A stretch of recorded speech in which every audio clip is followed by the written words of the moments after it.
Hello દોસ્તો, આજે આપણે સ્ટિચિંગ કરવાનું છે 4 ટક્સવાળું બ્લાઉઝ. જો તેના માટે મેં આગળના બંને ભાગ લઈ લીધા છે. આ કાપડ 2 ફોલ્ડમાં છે.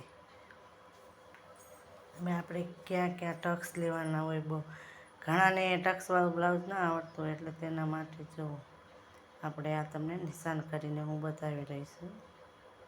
જો નિશાન કરી અને મેં તમને બતાવ્યું કે એટલા આપણે આવી રીતના ટક્સ લેવાના છે. હવે આપણે ત્યાં પણ કાતરની મદદથી કટ લગાવી લઈશું, જેથી આપણે ટક્સ લેવામાં આસાની રહે.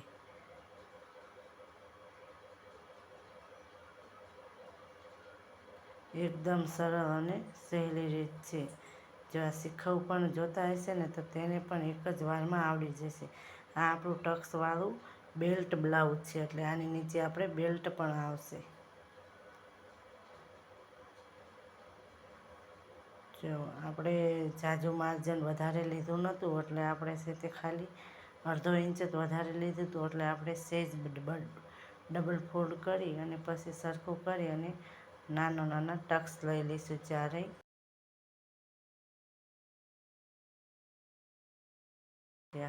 સાવ નાની સાઈઝનું છે.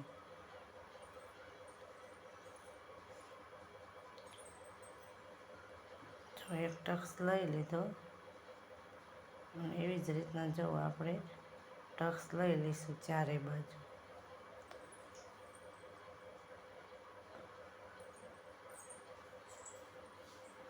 અને તમને જો કાંઈ સમજાય નહીં તો કોમેન્ટ કરીને પણ બતાવી શકો છો. અને આવા જ અવનવા વિડીયો જોવા માટે ચેનલને સબસ્ક્રાઈબ કરી લેજો અને શેર કરવાનું ના ભૂલતા. જો હવે આપણે શોલ્ડર આર્મહોલ્સ કહેવી ને ત્યાં પણ આપણે ટક્સ લઈ લેવાનું છે.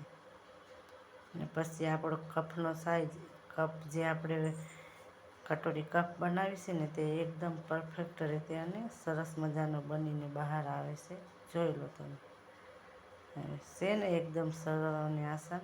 એવી જ રીતના આપણે આ બીજા ભાગને પણ આપણે બનાવી લઈશું.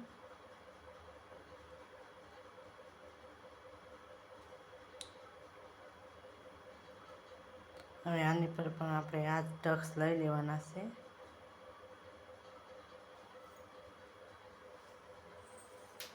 તેને પણ મેં જો લઈ લીધું અને બે સામે ભાગી રહે એવી રીતના. નકર પાછા આ અસ્તર વગરનું બ્લાઉઝ છે, એટલે બે એક બાજુનો ભાગ થાય તેવી રીતે નહીં.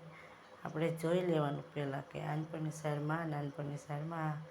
નહીંતર ઘણીવાર શું થાય કે બંને ભાગ એક જ સરખા બની જાય છે. અસ્તર વગરના બ્લાઉઝમાં એ વધારે માથાકૂટ હોય છે.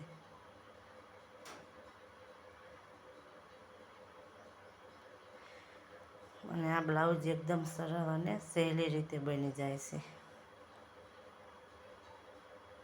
આનો કટિંગના પણ આવા વિડીયો 4 ટક્સના આપણે આપણી ચેનલમાં અગાઉ મૂકેલા જ છે, તો સર્ચ કરીને જોઈ લેજો. જો હવે બંને ભાગ તૈયાર થઈ ગયા છે આપણા.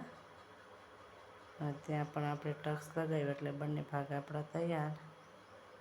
અને વિડીયો ગમે તો ચેનલને સબસ્ક્રાઈબ કરી લેજો. જો છે ને એક જ સરખા અને માપ્યા વગર